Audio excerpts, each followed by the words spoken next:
I had learned how to scale product to the low thousands, and I now wanted to learn how to scale product to the millions.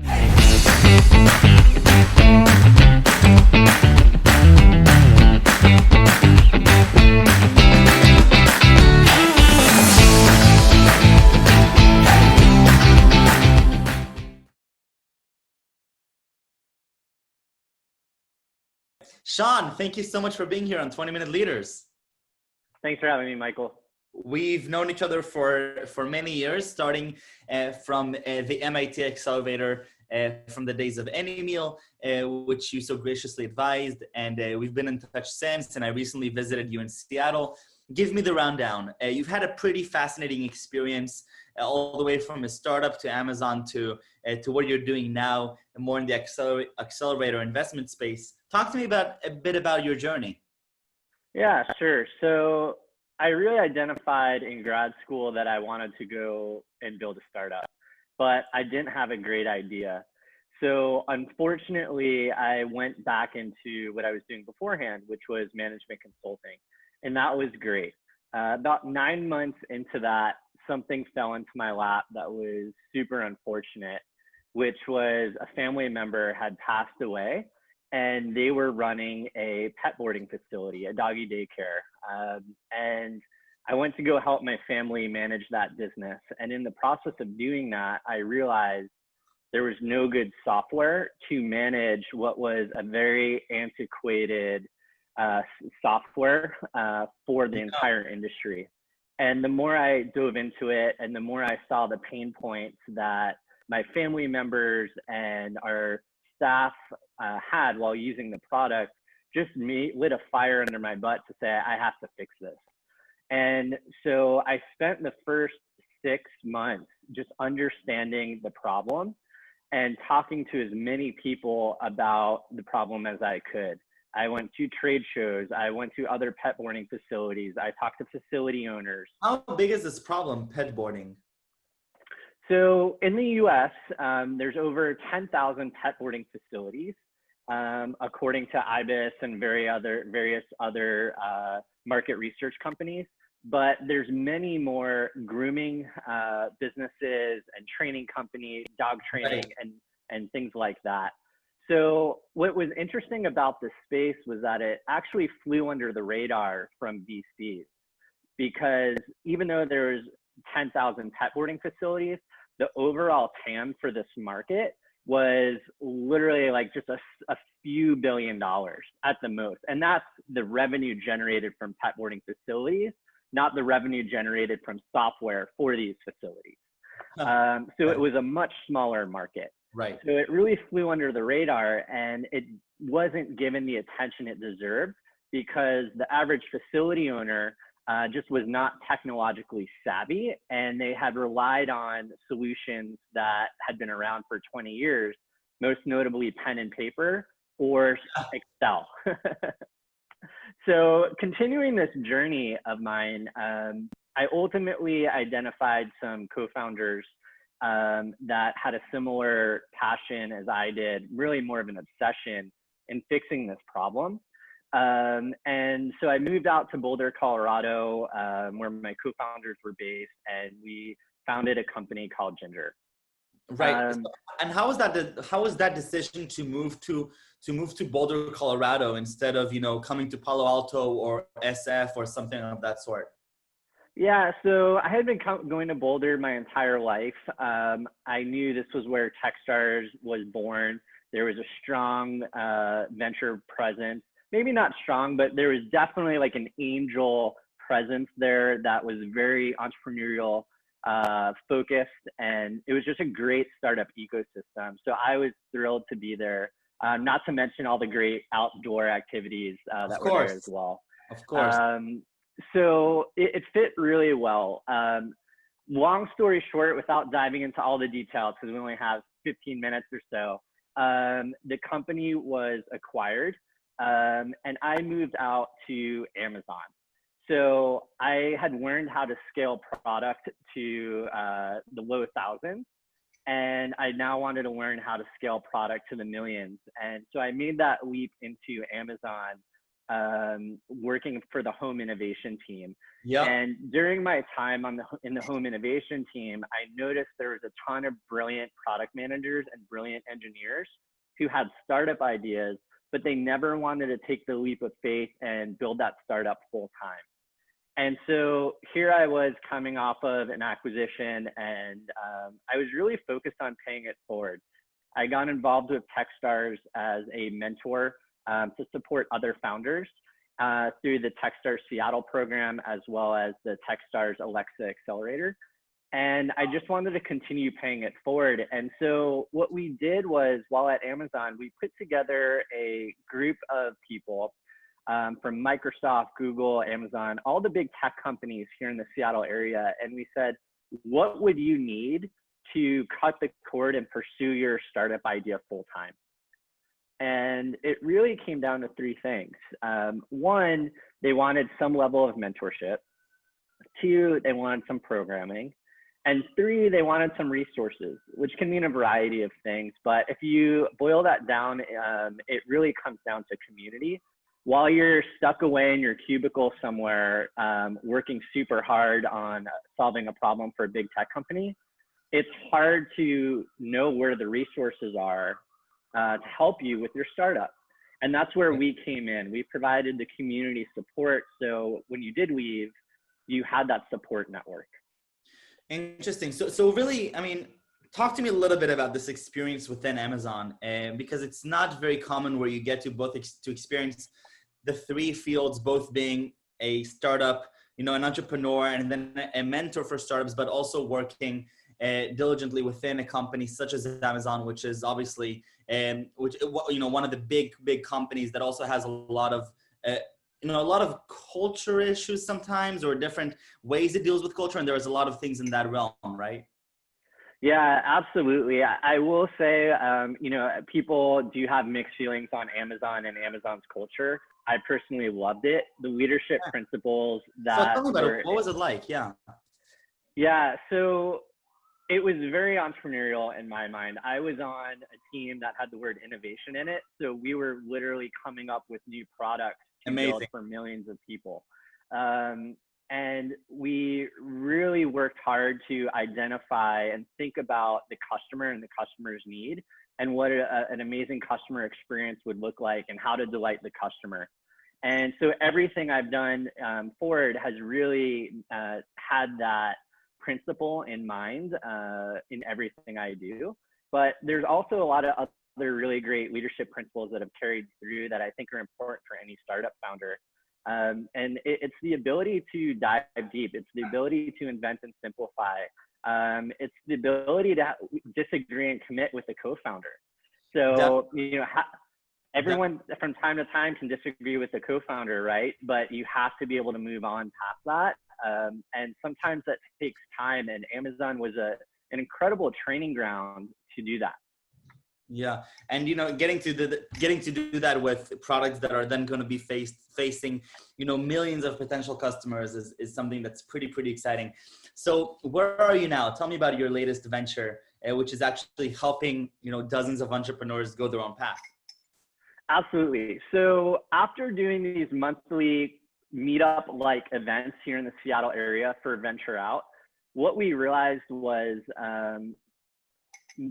more and more people wanted to do this. Yeah. They wanted to participate. They wanted to be part of the community. This was very different than a meetup group where you just network, get a business card, maybe get a connection. Our number one goal was to build community and to be able to pay it forward and give back to that community and really support the Seattle startup ecosystem. And so after doing this for 2 years and having our member base grow from 20 around a table to a couple hundred, we thought there was a full-time opportunity to support founders who wanted to leave big tech that were moonlighting in their day job, provide them with support, and enable them to ultimately cut the cord of their day job and pursue that startup full-time. So this past January, we launched a 10-week program that had 4 key goals to it. The first goal was during the course of the program to acquire beta users. 2, paying customers. 3, get a line of sight to $250,000 or more in funding. And 4, for some, it might have meant to go on to a Y Combinator like accelerator program.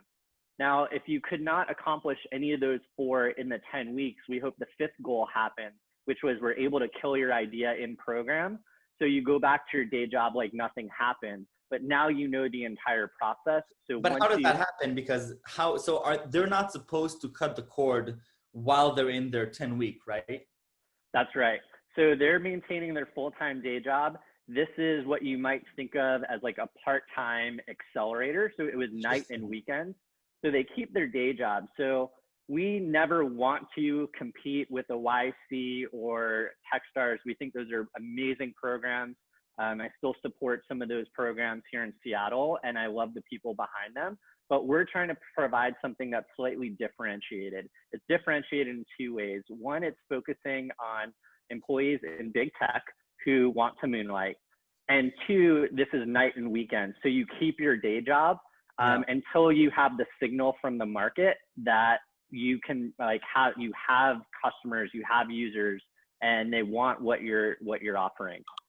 No, that makes a lot of sense, Sean, because, one of the things that definitely VCs and the angel groups, a lot of them are looking for is full-time commitment, obviously, and having your skin in the game. And while somebody's still moonlighting for a company, then it's very unattractive for another investor to come in. But here you're saying, wait, let's break down the picture and understand that there are these incredible people who have incredible jobs in the big companies, but they also have a value proposition and this idea that if we just let them test it out and give them the resources to get the product, to get some signal from the market, then they'll feel comfortable making this transition, and you're reducing the barrier to entry for a lot of these entrepreneurs, right? Yeah, absolutely. And I'll just add to that many of the engineers and product managers that we work with have already shown that they're highly qualified and highly skilled in what they do because they've been hired by Google, Apple, Microsoft, Facebook, etc. So these are individuals who have de-risked their profile to the extent where if they do take that risk to go build their startup and for whatever reason it doesn't work out the way it's supposed to, they could go back tomorrow and get a job at any of these big tech companies because they're so good at what they do. So it's not as a risky proposition for some of them to come in for 10 weeks, validate what they're working on, and then if the signal is there, to cut the cord and pursue it full time.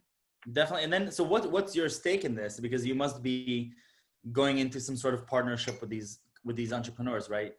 Yeah. So we really, my co-founder Ken and I, we really view ourselves as co-founders to all of the people in this program, because oftentimes these are not teams. These are teams of one who just have a brilliant idea and are coding on something, and they need someone to like go into the weeds with them and soundboard. So the way our model works is we take 4% equity for participation in the program, but it goes on well past, our support goes on well past that.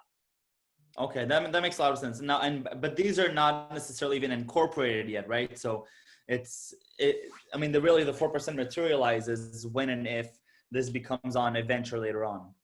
Yeah, absolutely. And we've baked into our model that the majority of these founders or startups will fail.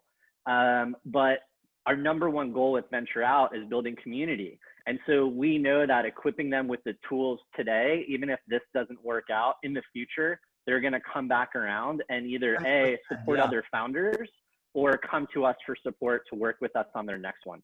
Definitely. No, you graciously invited me to one of your events back a few months ago. And I remember that as people were speaking, and there were a few teams that came and they spoke, and it was just so clear how much value they got out of working with you guys and with the program, that it was, to me on the sidelines, was very, very evident that you're providing them with so much value.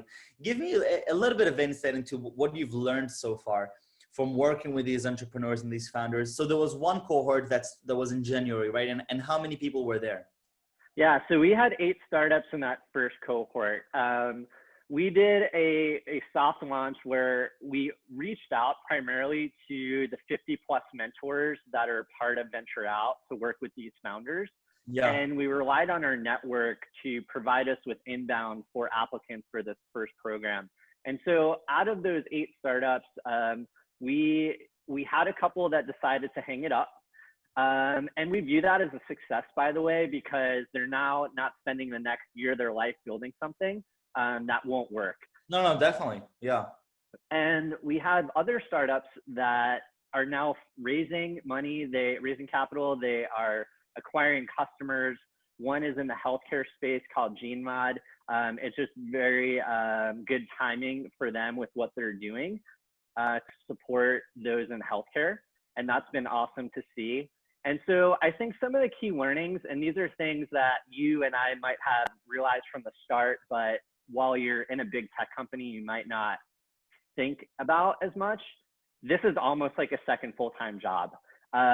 It's at least another 15 hours a week, a minimum of work you have to put into this. And if you have kids, family, a demanding job, it's challenging to do both, and it's very time demanding. So that's something we try to get across very early on. And second, we now use this as a way to weed out potential applicants is the number of customer discovery interviews that they have conducted. So if a founder comes in and applies for the program and they've done under 50 customer discovery interviews, we ask them to do another 3 within the next 48 hours and come back to us with their findings. Because at this super early stage, for me, it really comes down to a couple basic things. One, do you have some level of domain expertise in the space? Do you have some obsession over the problem set? And do you have the motivation to go get stuff done, that GSD factor, right? Because at this early stage, there's so many unknown variables, but if you have those 3 things, we can work with you. And one of the ways we now weed that out is by knowing how many customer discovery interviews they've done and how quickly they can do more. Interesting. Is that something that's also common to other accelerators, this testing by seeing how many customer discovery interviews you've done?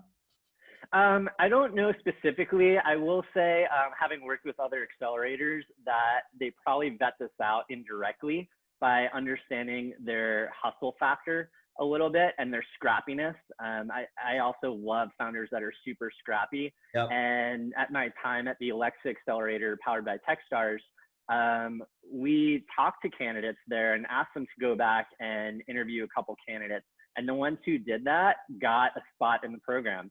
And so every week when we come to the board and do our metrics, we say, okay, what have you done this week? And how many more people have you talked to? And for us, that's a key factor in understanding the success of the founder, because it's something tangible that they can build momentum off of. And momentum is a key part of making progress in a program like this. 100%. Sean, give me in 2 words, where is this headed? So how do you envision this program running, I don't know, 3 years from now? Yeah, so we want to help as many founders as possible that have big tech work experience. So right now we're doubling down in Seattle because there's such a strong ecosystem here, and our target demographic is growing by the day. But we see a world wherever there's a big tech presence outside of the Bay in New York City, where we can go to these other cities and support more people who want to moonlight and pursue a startup. Incredible. Before we finish, I'm going to put you on the spot one time. And I want you to tell me, Sean, 3 words that you think would best describe yourself, or that Ken, your co-founder, or any of the 8 portfolio companies would describe Sean as. Gosh, great question. I think the first would say, my co-founder Ken would say, is that I'm meticulous in the details, maybe too much. So that's 1.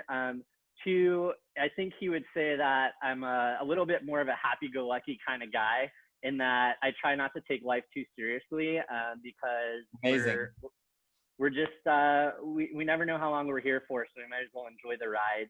And then 3, really care about family and friends and those around me, and making sure that everyone's doing okay. And I think I get that from my mom, but wonderful. That would be the last one.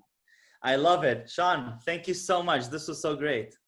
Thanks, Michael. Really enjoyed chatting with you. Love what you're doing here. Talk to you soon. Thank you. Bye.